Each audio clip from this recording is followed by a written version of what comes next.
రీసెంట్‌గా పార్లమెంట్‌లో ఈ బడ్జెట్ సమావేశాలకు సంబంధించి రాఘవ చట్ట గారు కొన్ని క్వెషన్స్ అయితే రైజ్ చేశారు గదా! ప్రతి ఒక్క కామన్ మనసులో ఉండేవి అవి. కాకపోతే తను క్వెషన్ రైజ్ చేసినప్పుడు మన వంతు మన వాయిస్ అనేది ఇవ్వాలని చెప్పేసి నేను చెప్తున్నాననమాట. తను మాట్లాడిన దాంట్లో తప్పేముంది?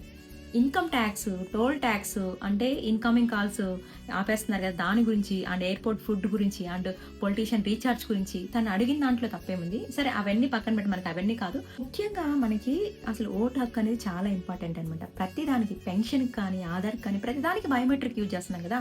ఓటు కూడా బయోమెట్రిక్ ఉంటే ఈ డూప్లికేషన్స్ అనేవి ఆగిపోతాయి కదా! తను మాట్లాడిందైతే ఆ పాయింట్ చాలా వాలిడ్ అనమాట. ఎందుకంటే ఓటు అనేది ప్రతి ఒక్కరికి హక్కు అనేసి.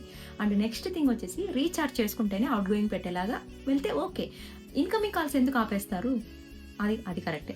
ఎయిర్‌పోర్ట్‌లో చూసుకోండి ఏదైనా ఫుడ్, టీలు కానీ, కాఫీలు కానీ, ఏదైనా వాటర్ బాటిల్ కొనాలంటే కూడా ఎంత మనకి చార్జ్ పడతది? ఈ టోల్ టాక్స్ గానీ, ఇన్‌కమ్ టాక్స్ గానీ, ఈ పొలిటీషియన్స్ రీచార్జ్ గురించి మాట్లాడారు.